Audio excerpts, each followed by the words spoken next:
cette deuxième table ronde sur l'impact de la crise sanitaire en matière de GRH et les enseignements pour l'avenir. Alors il est vrai qu'on l'a évoqué ce matin, les collectivités territoriales ont su largement démontrer leur capacité d'adaptation.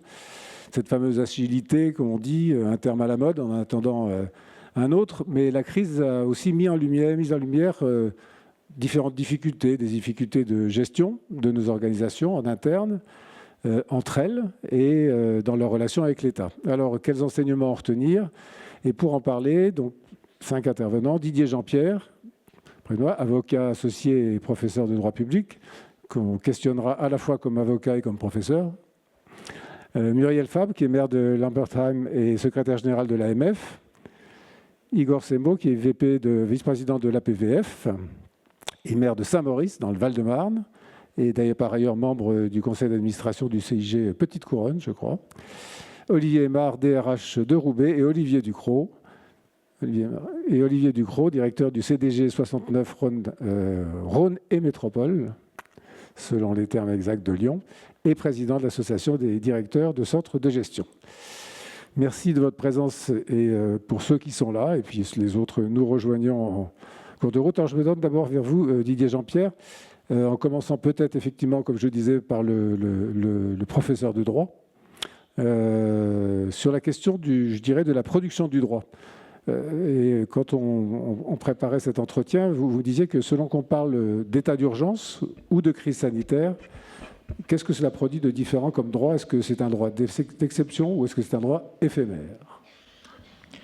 Oui, merci de m'avoir invité d'abord. Merci à la Fédération nationale des centres de gestion et à Cindy Laborie en particulier.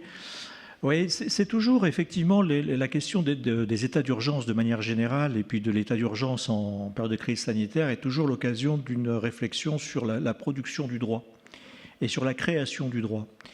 Et c'est vrai que ce soit la loi de 55 sur l'état d'urgence, qui est la loi bien connue, modifiée après notamment les attentats de 2015, ou l'état d'urgence pour crise sanitaire, ça donne toujours lieu à une vraie réflexion sur qui va produire le droit. Et notamment le bon niveau de compétence. C'est-à-dire, évidemment, on a bien vu ce qui s'est passé avec, je dirais, le Covid-19, la Covid-19. On a bien vu ce qui s'est passé, c'est-à-dire on a vu quand même, évidemment, le niveau national s'emparer du problème. Et au sein du niveau national, c'est-à-dire Parlement et puis exécutif, on a bien compris que l'exécutif avait très rapidement pris la main. Je me souviens quand même que, pour les juristes, on a beaucoup souffert durant cette période parce que j'ai regardé en 3 mois, de mars 2020 à juin 2020, 54 ordonnances. Donc 54 ordonnances, ça montre bien que c'est l'exécutif qui a complètement pris la main avec un Parlement qui... c'est un peu la règle du jeu aussi, c'est un peu évidemment la Constitution qui l'impose, mais avec un Parlement qui est évidemment en difficulté. Bon. Mais à côté de cela... parce que ça, je pense que c'est assez facile à concevoir et à comprendre, c'est poser quand même le problème des relais sur le terrain et de ce qui a bien fonctionné, de ce qui n'a pas bien fonctionné. C'est-à-dire, finalement, sur le terrain, quel est l'échelon qui est le plus adapté? Est-ce que c'est un niveau régional? Est-ce que c'est un niveau départemental? Est-ce que c'est un niveau communal? Et là, quand on regarde un peu les différents rapports et puis les retours du terrain, on voit bien quand même que le niveau régional, et je pense notamment à la gestion par les ARS, on voit bien que le niveau régional n'est pas adapté. On voit bien que les ARS ont été en grande difficulté et que le niveau d'intervention le plus cohérent a été, comme ça l'est généralement en période d'état d'urgence, le département, sous l'égide évidemment des préfets. Et on a pu observer que c'était le retour quand même aussi d'une certaine forme de centralisation. Ce qu'ont dénoncé beaucoup de collectivités territoriales qui se sont retrouvées souvent en manque de concertation, en manque de discussion. Bon, donc ça, c'est un aspect, je pense, qui, sur le plan de la production de la règle de droit, est quand même intéressant. Après, on a un peu redécouvert, finalement, de vieilles jurisprudences qu'on avait oubliées et qui ont rendu des services. Alors, je pense notamment à la jurisprudence Jamard de 1936. Alors, pour le professeur de droit, puisque vous avez fait référence au professeur de droit. Pour le professeur de droit, c'est génial, parce que si vous voulez parler à des étudiants d'une jurisprudence de 1936 sur le pouvoir d'organisation, sur le pouvoir réglementaire d'organisation et de fonctionnement du chef de service sur les services, ça ne les fait pas rêver. Vous non plus, peut-être d'ailleurs. Mais si d'un seul coup, vous prenez des exemples de 2020, évidemment, là, ça donne un peu d'autres perspectives. Or, on a redécouvert le pouvoir du chef de service dans le cadre des plans de continuité, par exemple, de l'action administrative, dans le cadre des assignations des agents et pas de la réquisition des agents. Donc, on a redécouvert des pouvoirs, finalement, jurisprudentiels que l'administration avait, qu'on utilisait peut-être à un moment donné sans le savoir et sans savoir pourquoi on l'utilisait, et d'en voir tout ce qu'on pouvait en faire. Et puis, on a eu aussi quand même, avec la loi de mars 2020, du 23 mars 2020, la création d'un pouvoir de police spécial au profit de l'État, mais qui ne faisait pas échec au pouvoir de police générale du maire, en donnant lieu à des jurisprudences d'ailleurs extrêmement intéressantes, disant oui, mais le maire peut intervenir, c'est vrai, mais sous réserve quand même de ne pas porter atteinte à la cohérence du dispositif. Je pense notamment à la jurisprudence Ville de Sceaux. Donc, sur la production du droit, on a eu aussi, je dirais, il ne faut pas oublier évidemment la jurisprudence administrative et puis des choses finalement qui ont renoué un peu avec les grands principes du droit administratif. Donc, droit d'exception, mais aussi parfois quand même d'un retour vers le droit commun, le droit ordinaire pour essayer de trouver des solutions. On a vu aussi le recours à des experts dans la production du droit, même si ce n'est pas une production directe, le recours au conseil scientifique, le recours à la haute autorité de la santé publique, aux autorités administratives indépendantes. Je pense à la CNIL aussi, sur le traitement des données personnelles. Tout ça, tous ces acteurs-là ont contribué à la production du droit. Donc on voit ce qui s'est mis en place fait quand même intervenir, non pas, je dirais, 3, 4 hauts fonctionnaires dans un cabinet ministériel, mais bien une multiplicité de partenaires à des échelons différents, à des pertinences évidemment d'actions complètement différentes. Alors ça, c'est le premier point.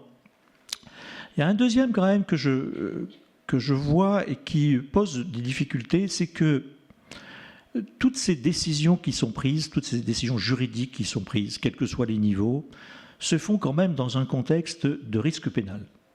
C'est-à-dire qu'on a bien vu à tous les niveaux qu'il y a eu chaque fois une préoccupation, tout à fait légitime, de la gestion par les décideurs publics du risque pénal. Et on ne peut pas leur donner tort, puisqu'on a bien vu qu'il y a eu des plaintes pénales contre le Premier ministre, contre un certain nombre de ministres, contre des dirigeants aussi d'EHPAD, par exemple, ou d'établissements médico-sociaux. Donc on ne peut pas dire que ce risque pénal est virtuel et qu'on joue à se faire peur. La preuve, c'est que ça a tellement fait peur qu'il y a même eu une tentative de faire une disposition spéciale dans le Code de la santé publique pour dire, voilà, attention, irresponsabilité pénale des décideurs si, en fonction des moyens dont ils disposaient, des fonctions qui sont les leurs, des pouvoirs qu'ils ont, ils n'ont pas pu faire mieux. Et heureusement, le Conseil constitutionnel y a mis un terme, parce que le message qui a été passé, qui me paraît plutôt bien, c'est de dire on ne va pas créer un droit pénal spécial de l'urgence sanitaire, de la crise sanitaire, et notamment un régime de responsabilité pénale spéciale en période d'urgence sanitaire. Donc, la tentation qui a été celle-ci, finalement, a été refoulée par le Conseil constitutionnel. Mais il est vrai que, là aussi, quand on parle vraiment de création de droit, il y a une création du droit, mais avec la production de normes dont on se dit qu'attention, selon ce que l'on va écrire, selon ce que l'on va dire, selon ce que l'on va faire, il y aura un risque pénal derrière. Alors, ça m'amène à troisième petite remarque, c'est que la crise sanitaire, quand même, a consacré vraiment ce que l'on appelle aujourd'hui le droit souple. Alors bien sûr, il y a eu un droit dur, les lois, les dispositions réglementaires, on en a eu beaucoup, évidemment. Mais on a eu aussi la grande victoire, je dirais, de ce qu'on connaissait un petit peu, ou ce qu'on commençait finalement à percevoir, c'est-à-dire des outils, où ici vous y êtes tous très habitués, tels que les foires aux questions, par exemple. Les foires aux questions, est-ce que c'est une décision juridique? Est-ce que c'est quelque chose qui a une portée juridique ou pas? On a vu le retour, évidemment, des circulaires ministériels, des notes d'information, parce qu'une note d'information fait grief. On a vu l'arrivée des protocoles sanitaires.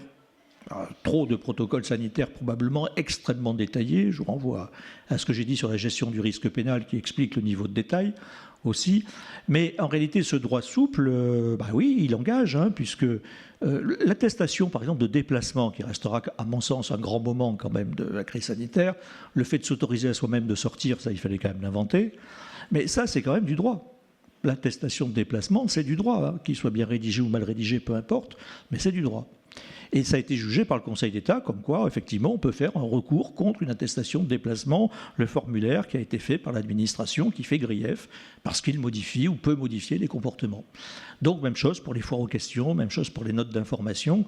C'est extrêmement intéressant de voir que ce droit souple, finalement, c'est aussi juridicisé. C'est ce que vous appelez le droit éphémère, ce droit souple ?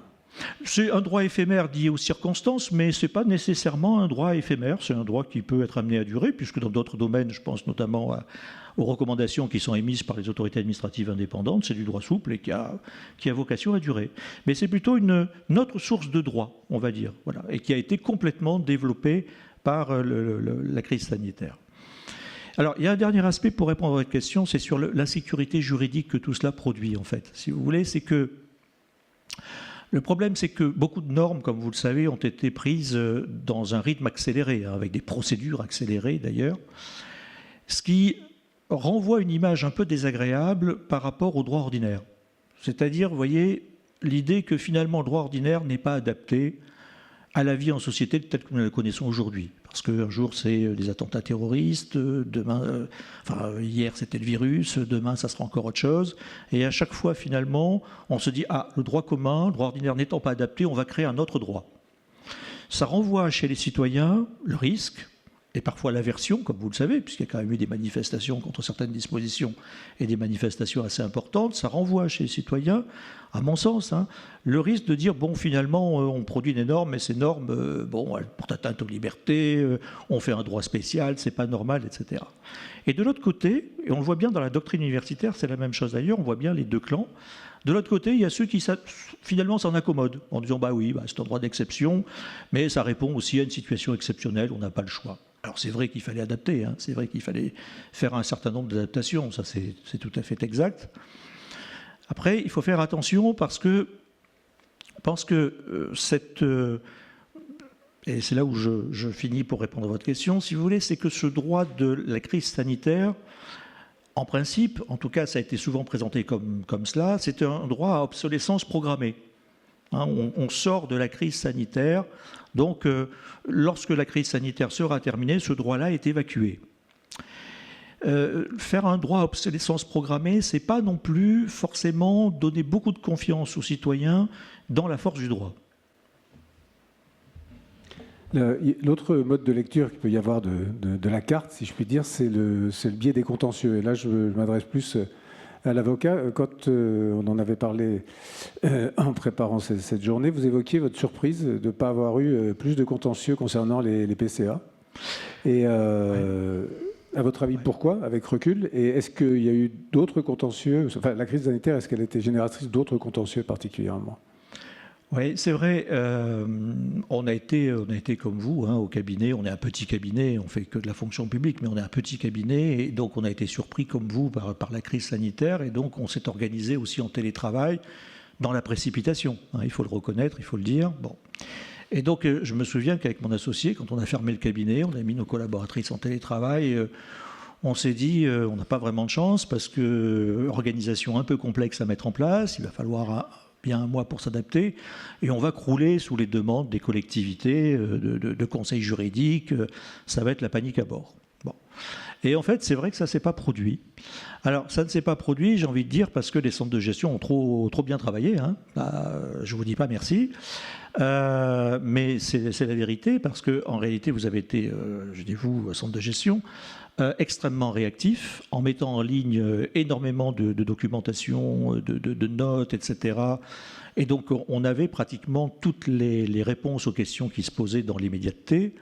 Et en tant que cabinet d'avocats, on ne pouvait pas apporter plus que ce qui était déjà finalement mis en ligne par les centres de gestion. Hein. Notre valeur ajoutée était quasiment nulle. Donc on a eu très très peu effectivement de demandes de consultation juridique sur des points vraiment très précis, des petites choses, mais pas le raz-de-marée, le tsunami juridique qu'on nous avait annoncé et que laissait quand même un peu préfigurer l'amas de normes. Alors sur le plan du contentieux, quand même pour vous répondre, oui, on a eu une deuxième vague, celle d'après, qui vous étonnera moins, parce qu'on a eu le contentieux de la prime exceptionnelle. Et alors, c'est résiduel, mais on en a aussi dans le secteur hospitalier. Et on a eu beaucoup le contentieux de l'obligation vaccinale. Voilà. Alors là, évidemment, comme nous avons beaucoup pour des raisons, on va dire un peu institutionnelles, nous avons beaucoup d'hôpitaux comme clients. On a eu, et la question est particulièrement sensible dans les établissements hospitaliers, on a eu beaucoup de contentieux sur l'obligation vaccinale. Ça a permis quand même, je termine par là, ça a permis, à mon sens, de manière générale, hein, et là je parle de manière globale et pas juste du cabinet, ça a permis de redécouvrir, qu'on soit en attaque ou en défense d'ailleurs, la question du référé. Puisqu'on a eu énormément de contentieux, c'est vrai, mais en référé. Alors soit le référé liberté, soit le référé suspension. Et ça a montré, je crois, les avantages et les limites aussi du juge des référés. Je parle du juge des référés devant le tribunal administratif, voire devant le Conseil d'État. Permettez d'en dire un mot, puisque ça, c'est quand même des choses qu'on a vécues. C'est à la fois le professeur de droit et l'avocat qui parle, parce qu'on a vécu des choses vraiment de l'intérieur. L'avantage du référé, on l'a bien vu, c'est que par rapport à des questions juridiques qui sont complètement inédites, vous avez la réponse d'un juge en 3 semaines. Donc en 3 semaines, vous avez une jurisprudence sur des points de droit inédits. C'est abattable. Et évidemment, là, c'est un avantage considérable quand on veut faire, évidemment, avoir des réponses aux questions qui se posent. OK. L'inconvénient, on l'a bien vu aussi, l'inconvénient, on le savait un peu, hein, on le savait à l'avance, mais alors là, on a eu la preuve, si je puis dire. L'inconvénient, c'est que sur des problèmes juridiques un peu compliqués, avec des textes qui ne sont pas très bien rédigés, parce que rédigés dans la précipitation, et c'est la règle du jeu qui veut ça, si je puis dire. Le juge unique qui, parfois, sur un référé liberté, a 48 heures pour réfléchir, même s'il peut évidemment s'entourer d'avis de ses collègues, ça reste quand même un exercice extrêmement difficile. Et donc on a vu, sans surprise, il fallait bien s'y attendre, on a vu des jugements rendus par certains TA complètement contradictoires, complètement divergents. Et c'est là où on voit une deuxième limite arriver du référé, c'est qu'il n'y a pas d'appel, il n'y a que la cassation. Et la cassation, le Conseil d'État, alors le Conseil d'État a joué le jeu, hein, parce qu'ils ont répondu beaucoup plus rapidement que d'habitude. Généralement, sur la cassation d'un référé, on en prend pour 1 an. Là, ils ont fait un effort en faisant en sorte que ça sorte dans des délais de 3 à 6 mois, ce qui était bien. Mais avant qu'on ait les décisions, les premiers arrêts du Conseil d'État qui ont un peu posé quand même les choses, ça a flotté parfois de manière très embêtante. Merci beaucoup Didier Jean-Pierre. Muriel Fabre. Alors, avant de vous passer la parole, je voudrais préciser l'intérêt de vous entendre à la fois comme maire, comme secrétaire général de l'AMF, comme ex-DGS aussi pour ceux qui ne le sauraient pas, mais aussi porteuse d'une étude de tendance qui a été réalisée par diverses associations et fédés, dont l'AMF, la FNCDG, sur la façon dont les collectivités locales ont fait face à la crise. Le CNFPT aussi y est participé. Je voulais réagir au propos de Didier Jean-Pierre qui évoque l'exception, l'éphémère, etc., en termes juridiques. C'est vrai que pendant le premier confinement, les collectivités, si elles ont montré leur souplesse et leur sens d'adaptation en s'emparant de situations exceptionnelles, souvent ont été au-delà de leur champ de compétences, si je puis dire, sans que ça semble poser beaucoup de questions. Est-ce qu'on peut craindre que cette permission accordée, si je puis dire, à ces situations exceptionnelles ne soit elle-même éphémère, voir si ça ne l'est pas déjà ? En fait, je dirais que déjà, à situation d'urgence, il fallait avoir des réponses urgentes. Et c'est vrai que les maires font face, je ne vais pas dire régulièrement, mais souvent, à la gestion de crise. On a évidemment les intempéries, je pense aussi aux incendies qui ont frappé durement les collectivités cet été, les accidents, AZF par exemple à Toulouse, ou encore des accidents ferroviaires. Donc la gestion de crise pour un élu, c'est quelque chose qu'il sait. Et en tout cas, je voudrais rebondir aussi sur les propos de Didier Jean-Pierre. La notion de risque à ce moment-là, enfin en tout cas par rapport à sa responsabilité, il ne se la pose pas vraiment au moment où il a la crise à prendre en compte. C'est vrai que les maires, finalement, ce sont aussi des fantassins de la République et la crise sanitaire a vraiment été, je dirais, un exemple national de ce rôle, de ce premier rôle, en tout cas, qu'ils peuvent avoir. Alors dire que c'est de l'éphémère, non, je ne pense pas. Alors évidemment, les réponses ont été ad hoc par rapport au contexte de crise sanitaire, mais pour autant, on s'en est bien rendu compte, hein, cette forte volonté de centralisation, parce qu'effectivement, il fallait qu'à un moment donné, un exécutif décide, mais l'opérationnel, finalement, c'est bien sur le territoire, c'est bien localement. Donc aujourd'hui, la vraie question et l'impact je dirais, d'une réflexion un peu plus large, c'est de se dire comment par rapport à l'impact de la crise sanitaire, aujourd'hui, la question de la décentralisation doit être posée. Et effectivement, je pense, et on l'a assez dit, en tout cas à l'Association des maires de France, il nous faut de la souplesse, il faut penser évidemment global, mais nous agissons localement. Et je pense que c'est vraiment ces questions-là aujourd'hui qui se posent. On a également aussi la question de la libre administration. Souvent, on la remet sur le devant de la scène en disant les collectivités agissent, elles doivent pouvoir être en autonomie pour le faire. Et là, évidemment, ça va rebondir sur la question des capacités pour le faire, donc les capacités évidemment financières. Aujourd'hui, on a vraiment besoin et on doit pouvoir agir et avoir les moyens. Donc je pense que forcément, on aura de nouveau un petit peu de souplesse. En tout cas, ce sera indispensable à mon sens. Oui, parce que vous évoquez la décentralisation, mais ça pose aussi la question de la plasticité de nos organisations territoriales et même de la réponse du service public face aux différentes crises. Parce que comme on sait qu'on est rentré dans un phénomène de crise qui vont se renouveler, qui sont toutes de nature différente, donc imprévisibles, on a bien vu que, d'une certaine manière, comme vous me le disiez, le télétravail nous a un peu mis le pied à l'étrier, si je puis dire. Mais dans l'ensemble du service public à rendre pour demain, c'est vrai que cette question de plasticité, elle est réelle. Alors c'est vrai que la question du télétravail a été très forte et effectivement a vraiment pose aujourd'hui la question de l'organisation des conditions du travail au sein des collectivités.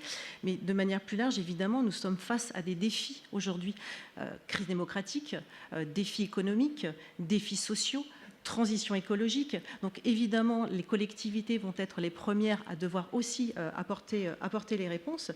Et la crise sanitaire a montré, une fois de plus, que ce sont les agents qui étaient en première ligne, que c'était les élus qui étaient en première ligne. Donc évidemment, face à l'ensemble des défis nationaux qui nous attendent, les communes, les élus seront là et devront répondre, bien évidemment.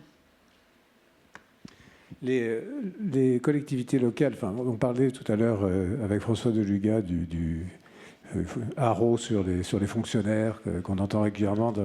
Mais il est vrai aussi, moi je le remarque de l'extérieur, que certaines collectivités locales, pas toutes, sinon je vais faire, ont parfois aussi une tendance excessive au haro sur l'État, si je puis dire.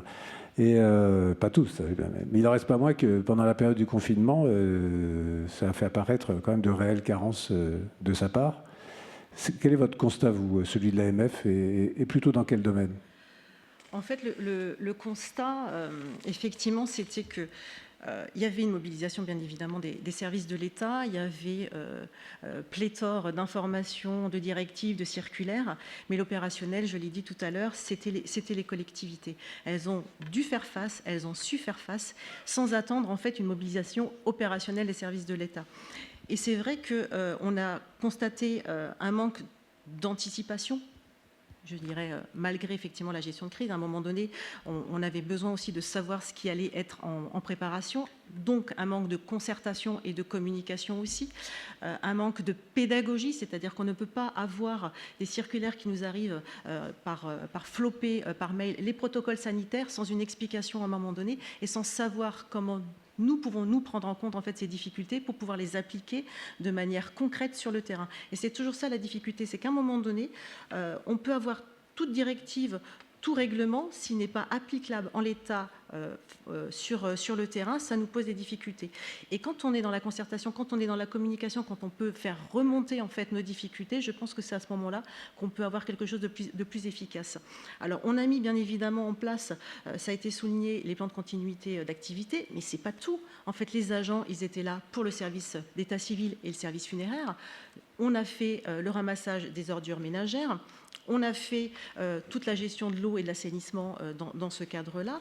On a aussi, en plus de nos compétences, effectivement, géré la distribution des masques, mis en place des centres de vaccination, mis en place aussi les centres d'accueil pour les enfants, notamment des personnels dits prioritaires, et souvent en avance de phase, c'est-à-dire qu'au moment où on nous disait, où on nous indiquait qu'il allait falloir le mettre en place, on était déjà en cellule de crise pour pouvoir le mettre en place. Donc effectivement, aujourd'hui, on a besoin d'avoir cette liberté d'action aussi, de surcroît en gestion de crise, parce que de toute façon, les habitants et les citoyens, on le sait très bien en tant qu'élus, le premier guichet, c'est le maire, c'est la mairie. Et je rappelle aussi, parce que je pense que c'est important de contextualiser, parce que c'est bien finalement en 2022 de parler de ce qui s'est passé en 2020, mais en 2020, c'était quoi? C'était les élections municipales. Et nombre de collègues, dont je fais partie, c'était notre premier mandat. Donc arriver en premier mandat, en ayant une vision de son organisation de collectivité pas forcément toujours très claire. On l'a dit tout à l'heure, hein, la vision FPT n'est pas toujours simple. Vouloir mettre en place ces politiques publiques et gérer une crise sanitaire, je pense que là, on peut saluer le travail des élus à ce moment-là. Le message est passé et visiblement entendu. Reste un dernier point qui est crucial, évidemment, qui est la question financière. Bon, c'est vrai que les dépenses supplémentaires sont connues. Après la crise sanitaire, l'inflation, qui alourdit encore largement la situation des collectivités. Alors évidemment, il n'y a pas de solution miracle, mais quelle est votre analyse globale à ce stade? En fait, l'analyse globale aujourd'hui, c'est que nous sommes face effectivement à une crise économique dont les collectivités sont et seront fortement impactées. Aujourd'hui, il n'y a pas un maire qui ne s'inquiète pas uniquement de l'inflation, mais là, plus particulièrement de la hausse des coûts d'énergie. C'est vrai qu'on a subi déjà des premières hausses pour nos marchés publics. J'ai une pensée aussi pour les territoires d'outre-mer qui, eux, ont déjà eu des conséquences beaucoup plus fortes liées à leur situation ou insulaire, ou en tout cas d'outre-mer, avec des tarifs de fret qui étaient déjà augmentés de 30%. Donc comment faire, comment agir, puisque je l'ai dit, nous sommes à la fois le premier et le dernier kilomètre, si nous n'avons plus la capacité pour le faire. Parce que nos dépenses de fonctionnement, l'augmentation de nos dépenses de fonctionnement liées à l'inflation va forcément obérer toutes nos possibilités de capacité d'investissement. Et une collectivité aujourd'hui, c'est un moteur économique sur un territoire, elle joue également le rôle d'amortisseur. Et c'est une question sur laquelle on n'a pas de réponse si l'État ne nous apporte pas une réponse efficace. Et l'AMF se bat depuis plusieurs mois, bien avant d'ailleurs la guerre en Ukraine sur la question de la hausse des prix, en souhaitant déjà tout d'abord une réflexion sur la DGF et notamment son indexation sur l'inflation, parce que toutes les mesures qui ont été prises pour réduire nos recettes de manière drastique aujourd'hui pèsent vraiment très clairement sur les finances des collectivités. Ajouter à cela, on en a beaucoup parlé, de l'attractivité de la fonction publique, ou toutes les politiques publiques face aux défis qui nous attendent, comment financer? Et c'est aujourd'hui la question, et je dirais que la réponse est aujourd'hui au gouvernement. Entre les lignes, on entend que ce serait bien de rappeler plus souvent que les collectivités locales sont aussi créatrices de richesse, d'une autre richesse, et qui permettrait aussi, par rapport à d'autres sujets évoqués tout à l'heure, redonner de la fierté à certains agents d'y participer.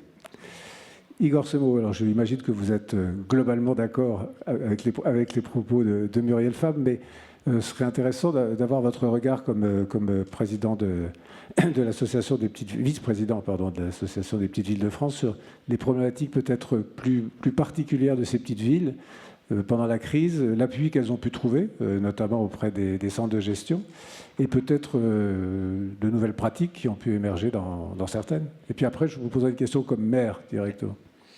Oui, je voudrais d'abord insister, je ne sais pas si on m'entend bien. Oui. Non, je voudrais insister sur le caractère quand même très inédit, très spécifique de cette crise, parce que je suis tout à fait d'accord avec Muriel sur le fait qu'on est confronté régulièrement à des crises de différentes natures, mais celle-ci ne ressemblait à aucune autre, et on espère qu'on n'en aura plus jamais de telle. Il a fallu tout inventer. Si je reprends l'exemple des inondations, je suis dans une commune dans le Val-de-Marne où on a régulièrement ce genre d'épisodes. Voilà, on aura des gestions de crise, mais on est rodé à ça, on a du matériel, on a un groupe électrogène, on a des procédures, on a des partenaires. J'ai envie de dire, même si on se met en situation d'être en gestion de crise, on est prêt, je l'espère. On est prêt.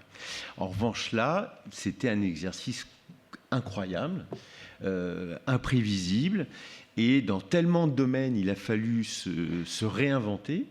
Chacun à sa manière, parce que je pense que chaque commune a eu sa petite touche, s'est plus ou moins investi dans telle ou telle approche. Je vais en donner quelques exemples. Et puis, il a fallu aussi avoir une vision générale. Donc ça, c'était effectivement le rôle de l'État, ARS, préfecture, les centres de gestion qui nous ont bien sûr beaucoup aidés. Mais ça a été chaotique, il faut le reconnaître. Je prendrai l'exemple pour montrer la tension qu'il y avait aussi, la tension énorme, on a peut-être un peu oublié. Je prends l'exemple de l'ouverture des marchés alimentaires. Les gens ne savaient pas où aller manger, acheter de quoi manger.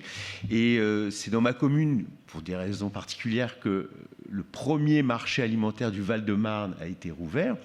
Mais il faut savoir que ça s'est fait après des discussions et des moments de tension extrêmement forts entre un maire qui dit voilà, il y a un outil, on peut le faire fonctionner en prenant des précautions, en l'occurrence moi, le sous-préfet qui dit non, c'est pas envisageable, le député qui intervient en disant mais si, il faut le faire, la préfète qui dit bon bah oui, mais c'est quand même pas une bonne idée, le sénateur qui monte au créneau, le cabinet du ministre, et on a appris le samedi à 17h par le cabinet du ministre de l'Intérieur, c'est dans la presse, donc vous pouvez le retrouver, qu'on avait le droit d'ouvrir le marché alimentaire le dimanche matin. Et il a fallu s'organiser en conséquence.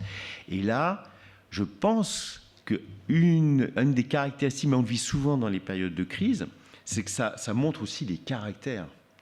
Et nous, le ressenti qu'on a dans beaucoup de petites villes, mais j'espère aussi dans les moyennes et grandes villes, c'est que ça a en fait pas mal resserré les liens entre les élus, je trouve, et les agents, parce qu'on était ensemble, sur le même front, face à une forme d'inconnu, et avec quand même une inquiétude.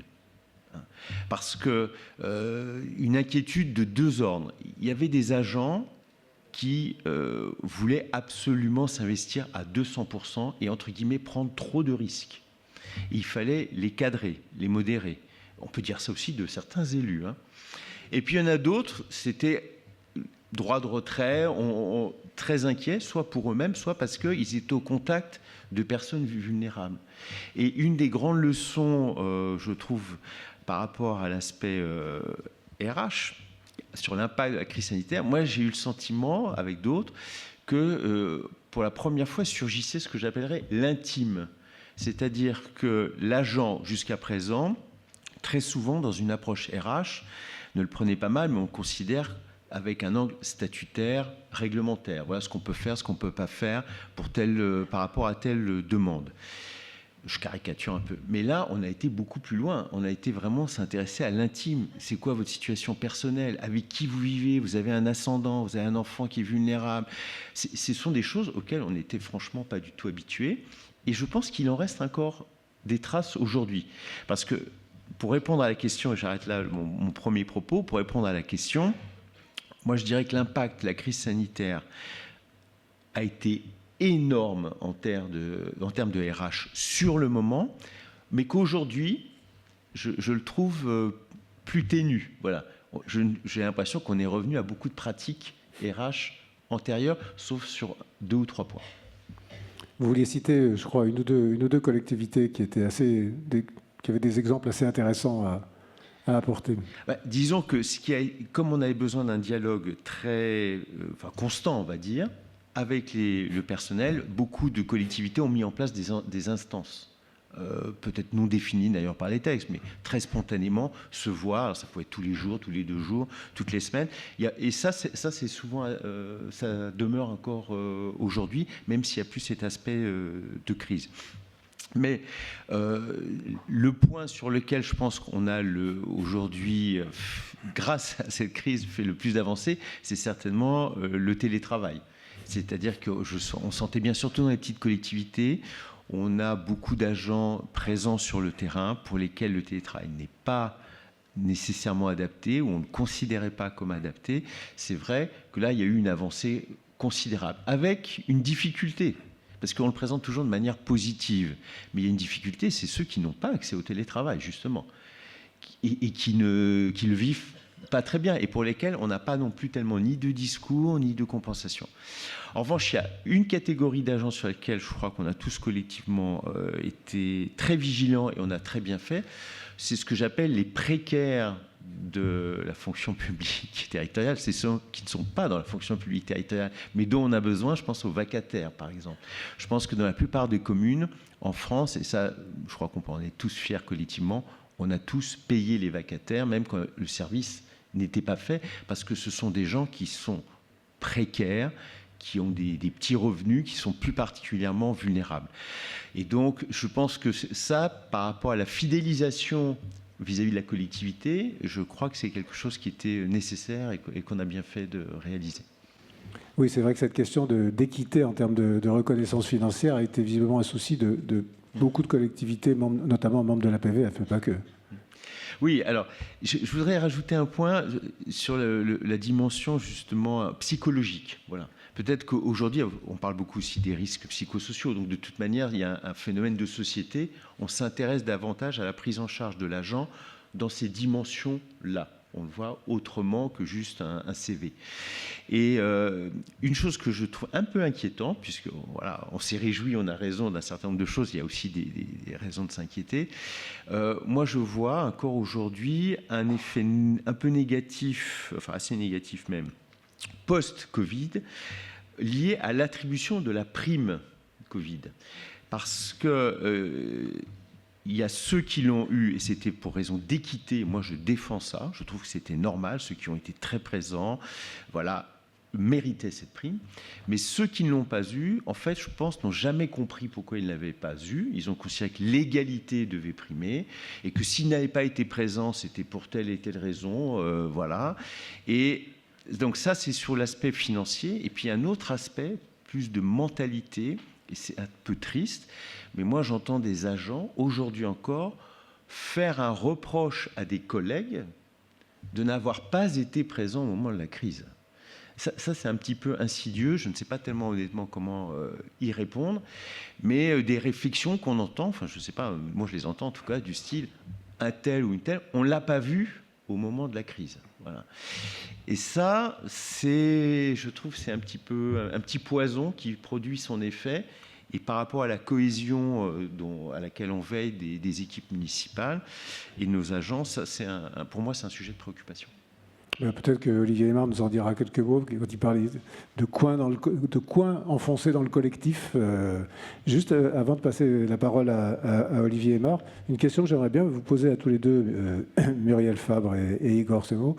Quand on vous écoute, quand on écoute les élus, surtout après la crise sanitaire, on a l'impression d'entendre un message paradoxal qui est laissez-nous travailler tranquille, d'un côté, mais ne nous abandonnez pas. Message passé à l'État. Est-ce que vous ressentez ce message ou est-ce que ce que je dis est complètement à côté de la plaque ?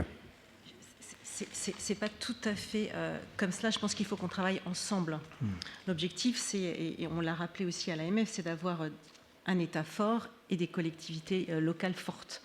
C'est cela aujourd'hui la question. Et c'est aussi la question finalement peut-être plus large de la répartition des compétences et de savoir qui fait quoi et à quel moment. Et c'est vrai que la crise a montré qu'à un moment donné, on était tous un peu perdus. Et évidemment, et de facto, ce sont les collectivités et les élus qui se sont saisis des questions parce que sur le terrain, parce qu'en première ligne. Mais c'est important, je pense, d'avoir à un moment donné une réflexion un peu plus macro sur cela et de déterminer comment agir, qui doit agir, à quel moment, mais surtout toujours dans le dialogue et dans la concertation, et je pense que ça, c'est indispensable. Après, évidemment, oui, nous attendons des réponses de l'État, c'est logique. Il y a beaucoup de questionnements, financiers, mais pas que. Et je pense qu'aujourd'hui se tient donc le Conseil national de la refondation. Vous avez certainement lu dans la presse la position de l'AMF et plus largement de Territoires Unis. L'idée aujourd'hui, c'est de savoir comment on va se construire les bases du dialogue et sur quelle thématique. Et c'est peut-être aujourd'hui un premier pas, et en tout cas, on l'espère. On a beaucoup d'espoir là-dessus. Igor Semo. Oui, moi non plus, je ne partage pas l'opinion sur laquelle on pourrait se passer de l'État, parce qu'on en a bien besoin. Ce n'était pas ma phrase, hein, c'était le paradoxe. Oui, ça nous rassure, et c'est un outil dont on se sert, c'est-à-dire qu'on peut s'opposer à un certain nombre de demandes de la population ou des agents en leur disant mais il y a un cadre qui s'impose, et voilà, et je ne pense pas qu'il faille envisager que chaque collectivité se dote de son propre cadre. En revanche, et je dis ça devant Nathalie Collin, dont j'ai apprécié, que je connais et dont j'ai apprécié l'intervention tout à l'heure. Mais c'est vrai qu'on a été amené plusieurs fois à transgresser, parce qu'on ne pouvait pas faire autrement. Donc ça reste entre nous. Mais on a transgressé dans les collectivités locales. Quand on recevait le protocole sur les ouvertures d'écoles, on voyait bien que, vu les capacités de nos classes, de nos écoles, ce n'était pas, on ne pouvait pas respecter, même avec la meilleure volonté du monde. Donc on fait au mieux. On va le plus loin possible dans la prise en compte des consignes. Puis à un moment, c'est vrai qu'on réclame cette petite liberté de pouvoir s'en affranchir. Mais je suis désolé de dire ça devant un éminent juriste, mais de pouvoir faire quelque chose qui n'est pas absurde, j'espère non plus, qui se défend, qui se plaît, mais qui ne correspond pas exactement. Et l'autre exemple, c'est l'achat des masques. Là, c'est vraiment le reproche numéro 1 que je ferai à l'État. C'est pas de ne pas les avoir fournis, mais c'est de nous avoir laissé croire qu'il allait les fournir. Et dans le Val-de-Marne, je parle devant Jacques-Alain Benisti, maire de Villiers, on est dans la même interco. C'est notre intercommunalité qui finalement, à un moment, a dit bon, ça suffit, on achète les masques. 3 semaines après, on les avait distribués en faisant du porte-à-porte, agents de la ville et élus. Et l'État continuait de nous dire ça va arriver, ça va arriver. Donc voilà. Donc parfois on est obligé de se donner cette liberté. J'espère qu'on ne nous en voudra pas. La vie est faite de transgression et de renoncement. Olivier Aymard, alors DRH de Roubaix, mais vous êtes un petit peu en terrain connu ici, si je puis dire. Plusieurs questions à vous poser. Une première qui va être sur le télétravail, dont on a parlé à plusieurs reprises récemment. Dans les propos de Igor Semo. C'est vrai que c'est resté d'une certaine manière, entre guillemets, la vedette de la crise sanitaire, si je puis dire. Comment est-ce que vous l'avez vécu, vous, dans les deux territoires? Parce que vous avez changé de collectivité pendant le confinement entre Arras et Roubaix. Quelle difficulté d'installation? Et qu'est-ce que vous feriez autrement, éventuellement? Oui, effectivement, j'ai eu l'occasion, non pas pendant le confinement, parce que c'était en 2020, mais en mars 2021, de changer de collectivité, passer de Arras à Roubaix, et donc d'avoir vécu la première année à Arras et la seconde année à Roubaix. Par rapport au télétravail, je pense que c'est peut-être une évidence pour les spécialistes qui sont rassemblés ici, mais il faut quand même avoir bien en tête qu'à peine 20% plutôt des postes, des missions sont télétravaillables une journée au moins par semaine. Évidemment, puisque la filière principale, ce sont les adjoints techniques, les agents de maîtrise. On a bien sûr tout le personnel d'éducation, adjoints d'animation, les ATSEM, les auxiliaires de puériculture, les auxiliaires de soins, les policiers, les éducateurs sportifs, ceux qui travaillent dans les médiathèques, les musées, enfin bref. Je ne vais pas faire la liste, mais vous comprenez bien qu'à peine 20% des gens peuvent vraiment télétravailler une journée. Et donc, c'est un peu ça la difficulté, c'est qu'à Arras et à Roubaix, en 2019, le télétravail était déjà installé, mais de façon minoritaire, de fait, presque marginale, et avec les principes inclus dans le décret d'une logique de développement durable pour limiter les déplacements, avec aussi, bien sûr, des limites, et surtout un protocole avec le manager, avec le N+1. Évidemment, le confinement, on a basculé dans une généralisation. Et de fait, ce qui pouvait apparaître comme un travail augmenté, le télétravail, parce que peut-être travailler mieux, peut-être travailler plus efficace, c'est un peu provocateur. C'était la belle image du télétravail avant. Voilà. Oui. Là, c'est un provocateur, mais on a senti, nous, notamment après le confinement, à la reprise de l'activité, qu'on était quand même aussi dans presque un travail dégradé, dans la mesure où c'était généralisé, et que ce n'était pas forcément facile à concilier avec la vie personnelle, que le management à distance n'était pas aisé, que l'efficacité n'est pas forcément au rendez-vous. Et donc, c'est un petit peu ce basculement d'un travail augmenté vers un travail dégradé qui a guidé, donc là je suis à Arras au second semestre 2020, la reprise de l'activité avec vraiment le retour au droit commun au niveau du télétravail. Alors la position du ministère qui, en fin 2020, incite à revenir au télétravail presque 4 jours par semaine, elle était incompréhensible, j'imagine que c'est partagé ici, par beaucoup de collectivités, puisque, de fait, même si 20% des postes peuvent être éventuellement télétravaillés, certainement pas au niveau de 4 jours par semaine, parce que ce n'est pas le but du travail d'être chez soi. Donc ça, je pense que c'était une vision parisienne. C'est vrai que pour avoir été, comme vous l'avez dit, à la Fédération, c'est vrai que les transports en commun à Paris, on n'imagine pas, au moment où la crise rebondissait, de remettre les gens dans les transports en commun. Donc ça, je comprends bien. Mais de faire une circulaire de portée nationale, heureusement, on n'était pas dans du prescriptif. Hein. Les libres administrations faisaient que les collectivités, en tout cas à Arras, on ne l'a pas appliqué, et on est resté dans le droit commun. Alors, l'accord qui est intervenu plus tard avec les associations d'élus, les employeurs publics et les syndicats, je crois que Mme Favre y a bien sûr participé, qui reprenait bien sûr les principes réglementaires, nous a facilité aussi pour remettre du cadre à partir de 2021 sur ce télétravail. En tout cas, vous parlez des difficultés, ce qu'on ferait différemment. Les difficultés auxquelles on était confrontés portaient principalement sur maintenir un lien assez étroit avec chacun des agents. Alors, à Arras, c'était 900, à Roubaix, c'est 2400. C'est pas facile parce que ça a des impacts, et notamment sur la première phase, savoir si les gens pouvaient vraiment télétravailler, s'ils étaient volontaires, parce qu'un certain nombre d'agents ne pouvaient pas télétravailler, volontaires pour renforcer toutes les missions qu'on a évoquées tout à l'heure, qui sortaient des compétences normales. Voilà, l'assistance aux personnes âgées, l'accueil, les centres de vaccination et ainsi de suite. Et puis, ceux qui étaient en ASA, parce qu'on n'a pas encore prononcé le mot depuis tout à l'heure, mais on va y arriver parce que je crois que ça a un impact assez fort en termes de gestion des ressources humaines. Et ça, ce repérage-là était très important, puisque par la suite, évidemment, j'anticipe peut-être une des questions qu'on va aborder. Mais tout à fait, c'était à la dans le dialogue social, c'était très important de savoir de quoi on parlait, puisqu'il y a du sujet. Alors, on a pu maintenir au départ par téléphone, après par Zoom, un contact très régulier, 2 fois par semaine avec les organisations syndicales. Et le sujet de la prime Covid, notamment, est venu sur la table dès fin avril, dès le mois de mai.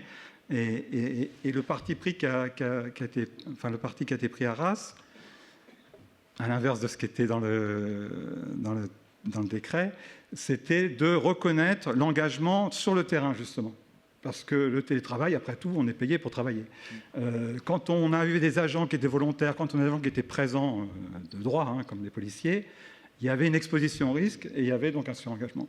Donc on a, l'exemple d'Arras, on a limité la prime de Covid au présentiel avec des demi-journées qui avaient été repérées de gens présents et avec un taux qui permettait, pour ceux qui avaient toujours été présents, d'arriver à 1 000 €, qui était le plafond, et pour ceux qui étaient moins présents, d'avoir un taux. Vous avez le sentiment que le télétravail a été vécu ou est toujours vécu de manière discriminante dans vos collectivités, à Arras et à Roubaix, et puis peut-être ailleurs? Oui. Le télétravail, je pense qu'il porte quand même après coup, après 2 ans, un peu, je me disais, s'enfonce un peu un coin dans le collectif. Je donnais deux exemples. La prime télétravail, donc qui était à la demande aussi des employeurs et des syndicats, 220 € par an.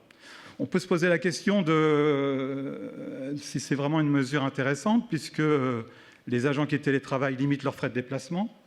Le télétravail apparaît quand même, puisqu'on est revenu un peu au droit commun, plutôt comme une facilité que comme une obligation. Donc récompenser, en tout cas, il n'y a pas vraiment de frais engagés par les télétravailleurs, puisque l'employeur doit tout prendre en charge, en principe. Donc voilà, que ce soit à Arras ou à Roubaix, on n'a pas souhaité, à moins que Arras l'ait fait récemment, et à Roubaix en tout cas c'est le cas aujourd'hui, on n'a pas souhaité mettre cette prime télétravail parce que ça serait quelque part, n'ayons pas peur des mots, un peu inéquitable par rapport à la majorité des travailleurs, des agents de la ville. Quand on voit que l'État met la prime inflation de 100 € pour compenser un peu le prix de l'énergie, 220 €, c'est pas rien. Et donc récompenser des gens qui voudraient limiter leurs frais de déplacement, ça paraît un peu incohérent. Ça c'est vrai que on peut apparaître. L'autre exemple, c'est le télétravail le mercredi. Il faut le dire aussi.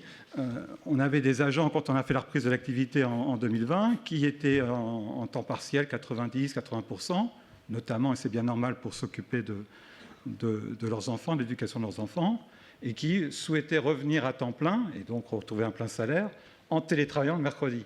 alors que 80% des agents, parmi ces 80%, un certain nombre d'agents font le sacrifice d'une journée de salaire pour pouvoir s'occuper de leurs enfants, quelque part, ça rompt l'équité. Et donc, à Arras ou à Roubaix actuellement, on empêche le télétravail le mercredi parce que voilà. Des exemples concrets que le télétravail, qui n'est pas forcément une panacée, et peut poser des problèmes en termes d'équité. Est-ce que vous avez le sentiment, dans un autre domaine, en termes de santé au travail, que l'attitude des employeurs, en tout cas ceux avec lesquels vous travaillez, a évolué, notamment dans les rapports avec les agents malades? Et est-ce que les agents ont changé aussi dans leur attente auprès des employeurs? Oui, alors je rebondis sur les propos qu'a tenus M. Semo précédemment. C'est vrai que la santé au travail est devenue centrale durant la crise.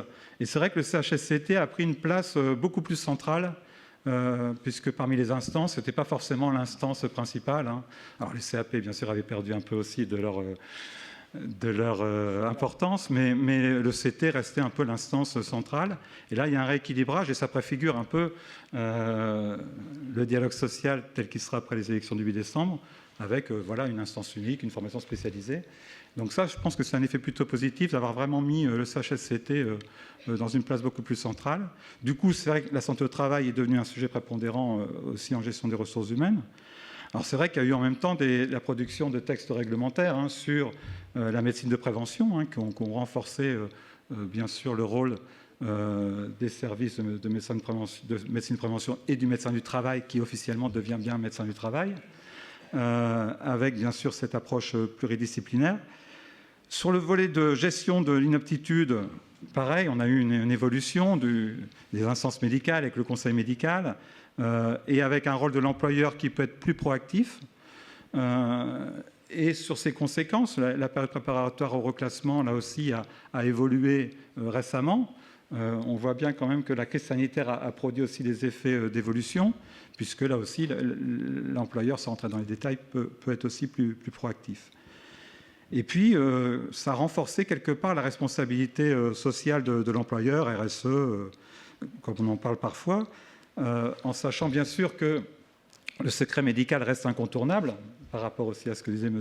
Semo, mais c'est vrai qu'on rentre un peu dans l'intime quand on a voulu maintenir le lien, vouloir examiner les situations, y compris dans l'organisation familiale.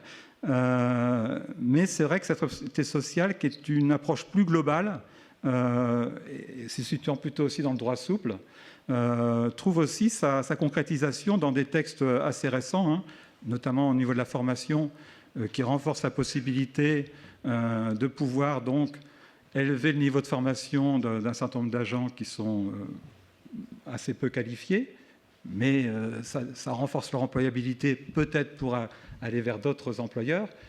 Ça renforce aussi le congé individuel pour des situations, puisque de 1 an rémunéré, on peut passer à 2 années, ça ouvre des perspectives. Donc c'est vrai que cette approche plus globale, avec une responsabilité sociale qui n'est pas forcément liée au poste ou à la relation de travail entre l'employeur et l'agent. Je n'évoque pas bien sûr le congé de paternité qui renforce la parentalité, le congé de proche aidant qui permet aussi de pouvoir s'impliquer davantage dans l'accompagnement de ses proches au niveau famille. L'expérimentation peu utilisée, mais que Roubaix va mettre en œuvre, de la possibilité de promotion par détachement des fonctionnaires en situation de handicap, donc par rapport justement à l'insertion des personnes de handicap. Voilà, il y a un certain nombre de lignes qui bougent au niveau réglementaire. Les lignes ont bougé bien sûr de façon très, très concrète, très pratique durant la crise. Et en tout cas, la santé au travail est vraiment un thème central aujourd'hui dans la gestion RH. Merci Olivier Aymard. Autre Olivier Ducrot. Olivier, en fait, on sait intervenir en dernier. Ça n'est pas toujours facile, mais ça peut être avantageux, comme disait Colin tout à l'heure. On sait tous qu'on va devoir faire face à de nouvelles crises, je l'évoquais tout à l'heure, de nature différente. Est-ce que de votre point de vue, avec le regard peut-être plus précis que vous pouvez avoir sur les 430 collectivités, je crois que de territoire de votre CDG, est-ce qu'aujourd'hui, on peut dire que les collectivités sont mieux préparées ? Est-ce qu'elles sont suffisamment préparées ? Je ne le sais pas, mieux préparées sans aucun doute. Madame Fabre l'a dit, on a connu des crises partielles qui, même si elles peuvent être très graves, concernent quelques collectivités, des attentats, des cyberattaques, des crises climatiques. Le Covid, lui, il a concerné 100% des collectivités le 16 mars 2020. Je crois que ça, c'était vraiment unique et inédit. On espère que ça le reste longtemps. Alors, certains établissements étaient plus préparés que d'autres à la crise. Je prends l'exemple des SDIS, dont c'est certainement un petit peu le quotidien. D'autres établissements l'étaient moins, des établissements culturels, des établissements à vocation sportive, des CDG. Aujourd'hui, évidemment, mais même si on ne connaît pas la nature de la prochaine crise, ce serait trop facile. Ce qu'il faut retenir de cette crise du Covid, c'est qu'aujourd'hui, je pense que la grande majorité des élus des directions générales travaillent sur la question de la gestion de crise et l'outillage à mettre en œuvre pour être prêt à réagir aux futures crises qui arrivent. Donc oui, je pense qu'elles sont plus outillées qu'avant le Covid. Et quel rôle, globalement, ont pu avoir les CDG pendant la crise? Est-ce que ça a été toujours, d'ailleurs, comme on le disait tout à l'heure, dans le cadre de leurs compétences ou au-delà? Les deux, mon capitaine. Dans le cadre de leurs compétences, c'est la moindre des choses. Il fallait être aux côtés des collectivités. Et puis, avec leur diversité et leur proximité du territoire, je pense que certains sont allés au-delà. Et bien heureusement, comme le disait M. Semo parfois, aux limites de ce que nous expliquait la légalité ou les facs très évolutives. En trois domaines principalement, l'appui du conseil juridique, les PCA-PRA, qui était une découverte pour certains CDG, et bien évidemment en matière de santé. En matière d'appui juridique, bien évidemment, nos foires aux questions, les notes, les assistances téléphoniques ont été quotidiens dans un contexte, Didier Jean-Pierre l'a dit, juridique incertain, mouvant, évolutif. Donc il nous fallait une grande réactivité qui était nécessaire pour mettre à jour cette assistance aux collectivités. Assistance et informations qui ont été largement relayées par les AMF locales. On avait une vraie coopération se mettre en place de ce côté-là. Aussi par des parlementaires qui réunissaient les maires pour la gestion de crise et s'appuyaient sur les informations transférées par les CDG. On estime que environ de 50 à 90% de l'activité juridique des centres de gestion a pu être maintenue assez rapidement, au bénéfice de collectivités aux pratiques très différentes. Effectivement, entre, si je prends le Rhône, le village du Beaujolais et la ville de Lyon, la métropole de Lyon, on a eu des attitudes des exécutifs locaux très différentes, non pas par dogmatisme politique, mais simplement par principe de réalité sur la nécessité de présence auprès du citoyen selon les missions des différentes collectivités. Donc ça a été la force et la réactivité des centres de gestion en matière juridique. On a continué aussi à faire vivre le dialogue social en organisant des CT, des CHSCT en visio. Et puis, on a été aussi présent sur le terrain par nos services remplacement, nos services intérim dans les collectivités pendant cette période-là. Côté PCA-PRA, je disais, ces plans de continuité, ces plans de reprise d'activité, ça a été une découverte pour beaucoup de centres qui les ont très rapidement analysés. Et par nos services prévention et organisation, on a pu être aux côtés aussi des collectivités et des mairies pour mettre en œuvre ces plans. Et très rapidement, un groupe national a réuni plus de 20 CDG, pilotés par l'NDCDG, pour produire dans des délais très courts un guide pratique du déconfinement qui a été mis à disposition de l'ensemble des collectivités avec la coopération de la FNCDG. Et je crois que là-dessus, ça a été une belle coopération également entre nos deux associations. Bien évidemment, en matière de santé, pendant la crise, on a eu des FAQ spécifiques sur les thématiques santé-prévention au-delà des thématiques juridiques. Nos médecins, nos préventeurs ont participé à des dizaines de CHSCT en distanciel. L'organisation des visites médicales, souvent en distanciel, a perduré pour les cas les plus urgents. C'était indispensable aussi de garder ce lien médical avec les agents. Une base ressources nationale de plus de 200 documents a été mise à disposition à la reprise d'activité des collectivités en termes d'outils RH, en termes de PRA, en termes de fiches conseils. Et puis, nos médecins de prévention ont massivement participé aux campagnes de vaccination nationale avec des problématiques logistiques complexes pour la conservation aux frais des vaccins sur les territoires. Donc, on a été réactifs et présents en termes de vaccination. Et nos services médecine et prévention ont également réalisé beaucoup de sessions de formation aux gestes barrières qui étaient importants au moment de la reprise d'activité. Voilà quelques exemples de l'accompagnement des centres de gestion auprès de nos collectivités pendant cette crise. On parle beaucoup de culture du risque dans les organisations. Ça veut dire quoi, culture du risque, pour un CDG ? Ouais, la culture du risque, c'est avoir conscience de ces sujets, les anticiper. La NDCDG vient de créer un groupe de travail sur la gestion de crise et va produire très prochainement un guide national qui vous sera distribué. Et puis aussi l'enseignement des CDG sur cette gestion de crise, cette gestion de risque, c'est finalement la consécration du CDG départemental. Parce que le CDG départemental, c'est la proximité, c'est la preuve de la réactivité aux côtés des collectivités, versus des organisations nationales ou des organisations régionales ou nationales déconcentrées. Si on se pose la question, si on se posait la question avant le Covid, et c'est bien naturel, de la bonne organisation des centres de gestion, le Covid a malheureusement, parce qu'il fallait assurer cette crise-là, prouvé que la gestion des risques était plus efficace, plus facilement accompagnée auprès des collectivités sur un échelon départemental que sur un plus grand échelon. Merci Olivier. Alors, la bonne nouvelle, grâce à vous cinq, c'est qu'on a un tout petit peu de temps pour des questions. C'est merveilleux, ça ne nous sera pas reproché. Maintenant, les questions sont attendues. C'est là où...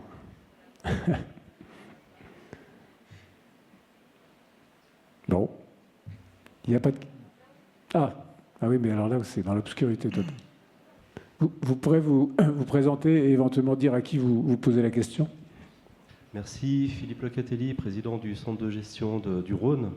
Alors, à qui m'adresser, je ne sais pas, puisque quand je vois le sujet, c'est assez évocateur. On a parlé effectivement du télétravail, mais il y a quand même pas mal de choses que je n'ai pas entendues, parce qu'effectivement, cette crise nous a fait grandir, ne serait-ce qu'au niveau informatique.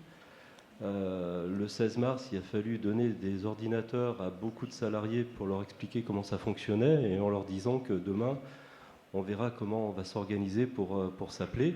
Les visios sont quand même montés en flèche, c'était quand même pas dans la culture française, que ce soit en entreprise privée d'ailleurs ou publique. Moi, ce que je n'ai pas entendu derrière tout ça, c'est ce que l'on en a retenu de positif, c'est-à-dire que le télétravail, si je résume à ce que j'ai entendu, reste quand même plutôt une crainte qu'une opportunité.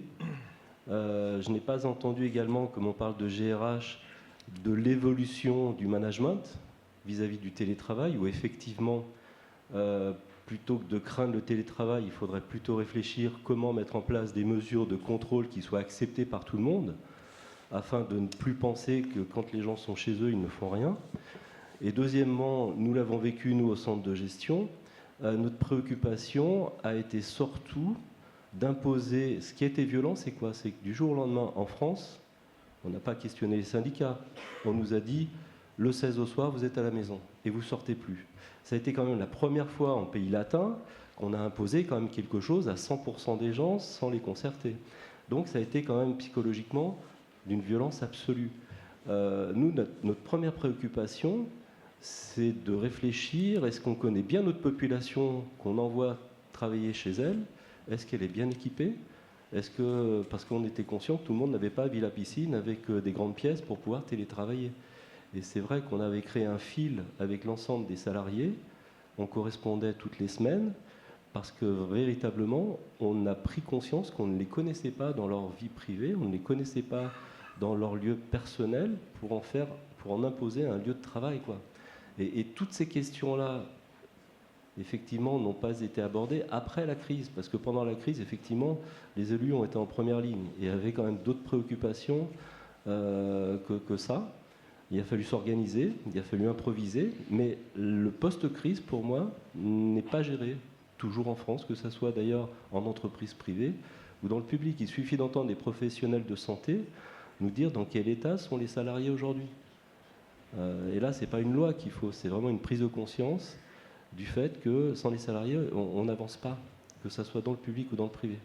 Donc toutes ces questions-là, c'est vrai que j'en attendais un petit peu, voilà, quelques brides de réflexion pour des pistes d'action, y compris dans nos CDG, que nous pourrions, sur lesquelles nous pourrions surfer, quoi, un petit peu. Alors, qui veut bien apporter quelques bribes? Je veux bien commencer notamment sur la partie télétravail.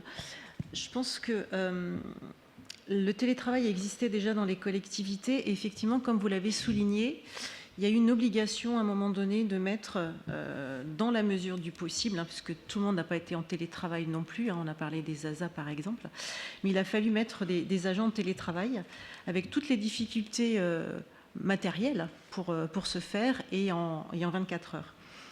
Et aujourd'hui, le télétravail, à mon sens, est devenu une part complète d'une organisation des conditions de travail dans une collectivité. Déjà parce que nous avons travaillé, on l'a souligné, pour la mise en place du télétravail, qui a quand même été un accord négocié âprement entre les organisations syndicales et les employeurs territoriaux, et où les employeurs territoriaux ont bien fait montre qu'ils étaient complètement dans cette vision de cette nouvelle possibilité pour les agents. Sauf que, et ça a été souligné par Olivier Amar, tous les agents d'une collectivité ne peuvent pas être concernés aujourd'hui par du télétravail. Et cette question d'équité, elle est également cruciale aujourd'hui, quand on parle de faire sens pour les agents, quand on parle de motivation pour les agents, et quand on parle effectivement de difficultés aujourd'hui de qualité de vie au travail. Donc tout ça fait que les collectivités se saisissent de cette question, mais elles doivent le faire intelligemment. Elles le font d'ailleurs en partenariat avec les centres de gestion pour que lorsque c'est mis en place, ce soit efficace, pertinent et que ça réponde effectivement aussi au service public que nous souhaitons donner. Donc je pense que ça c'est très très important. Sur la partie un peu plus qualité de vie salarié, public, privé, aujourd'hui on n'est non pas à la fin d'une crise sanitaire, mais sur le déclin d'une crise sanitaire, non compte tenu d'une montée en puissance encore du Covid, mais face à une crise économique et une crise sociale. Et face aussi à des difficultés de recrutement pour les collectivités. Donc tout ça mis en place, effectivement, peut-être que nos propos ne sont pas encore très positifs aujourd'hui, mais parce qu'on est bien conscient qu'il y a des enjeux derrière et qu'il y a des enjeux aussi pour nos agents. Igor Seulement. Plus un témoignage personnel qu'au nom de la PVF. Moi, je suis ardent partisan du développement du télétravail, que je pratique beaucoup parce que j'ai une activité professionnelle à côté. Pas nécessairement pour les arguments qui ont été avancés jusqu'à présent, c'est-à-dire gagner du temps dans les déplacements. Je pense que c'est aussi une autre manière de travailler. Par rapport à un point très important, ça permet de repousser des sollicitations. C'est-à-dire, au lieu d'être sans arrêt sollicité, le télétravail, je trouve, c'est une bonne formule si on a besoin de faire, et on en a besoin de faire un travail de fond qui demande 2-3 heures d'attention continue. C'est quasiment impossible de faire ça au bureau. Enfin, moi, c'est mon expérience, je pense qu'elle est partagée. Donc, pour cela, moi, je fais part de mon expérience. Je pense que le maire doit le pratiquer. Voilà, donc moi, je fais des réunions avec mes services en télétravail, parce que je pense que c'est une façon de dire soyez décomplexés par rapport à cet outil. Et ma directrice générale des services, je suis heureux de vous l'annoncer, vient de me dire qu'elle aimerait prendre désormais le vendredi en journée de télétravail. Alors le mercredi, on a senti que ce n'était pas très bien vu. Le vendredi, il y a aussi suspicion de départ en week-end, mais c'est surtout une façon de travailler autrement. Et je pense que pour certaines fonctions, effectivement, ça ne peut pas être généralisé, ça fait du bien de pouvoir, comme ça, un petit peu s'isoler et être un petit peu en dehors, tout en ayant un lien, évidemment, si c'est nécessaire. Voilà, donc ce que je peux dire sur ce sujet. Olivier ? Très rapidement, parce qu'effectivement, on est pris par le temps. Je ne voudrais pas laisser penser que, par exemple, Roubaix serait réfractaire au télétravail. Il y avait 39 expérimentateurs. On est à 220 aujourd'hui, 2400 agents, donc on est à 10%. Ça veut dire qu'un agent qui peut télétravailler sur 2 a fait le choix d'une journée ou de 2 journées de télétravail. Mais avec notamment le nouveau protocole sur l'aménagement du temps de travail qui tombait au même moment de la crise où il fallait négocier, c'est vrai qu'il y a un volet télétravail qui n'existait pas dans les accords de 2002. Donc oui, bien sûr. Mais mon discours était un peu de dire attention, c'est pas la panacée. Et il y a aussi des risques psychosociaux indéniables qui sont liés au télétravail.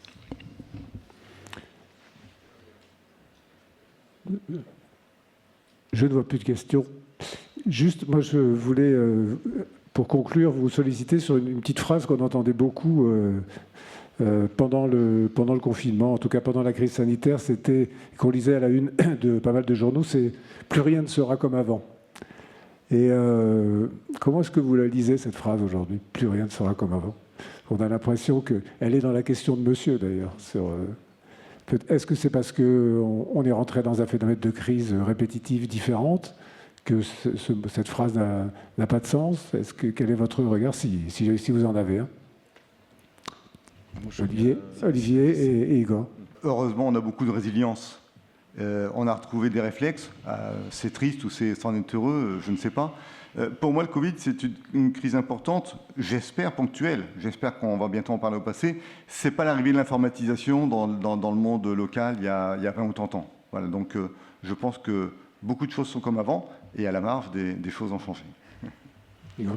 Ouais, moi je pense que ça nous oblige à nous préparer à une crise qui est certaine, c'est la crise climatique, on va dire, avec surtout en milieu urbain des épisodes prolongés de très intense chaleur. On va y arriver, ça fera des dégâts importants. Et je pense qu'on est obligé de s'organiser. On ne sait pas si ça sera l'année prochaine, ou dans 5 ans, ou pendant 10 ans ou 20 ans, mais on est obligé, avec 2 cibles en priorité à mon avis. Les personnes âgées isolées. Je pense que beaucoup de communes mettent en place des liens, nous on l'a fait, pour contacter tous les jours par téléphone ces personnes âgées isolées, juste pour s'assurer qu'elles ne se déshydratent pas et qu'elles ne sont pas en train de mourir dans leur coin. Et deuxièmement, les enfants, puisque là, par exemple, cet été, pour la première fois, nous, on a eu des enfants qui ont eu des malaises, par exemple, dans les classes de conservatoire, au mois de mai ou au mois de juin, des choses qu'on ne connaissait pas auparavant. Donc, par rapport à ces 2 publics, ça se passe dans des bâtiments communaux, des enfants qui s'évanouissent. On doit quand même prendre des initiatives et organiser les choses, puisque malheureusement, je pense que cette crise est inévitable. Bien, merci beaucoup à tous les 5 et bravo. Merci à tous les intervenants de cette matinée pour le temps qu'ils ont accepté de passer pour la préparation. Merci individuellement à chacun. Et puis je crois que maintenant il y a un déjeuner qui est prévu. Vous allez le trouver sûrement. Vous ne voulez pas reprendre la parole, monsieur? Non, sur la terrasse. Sur la terrasse, me dit Cindy. Bon appétit à toutes et à tous.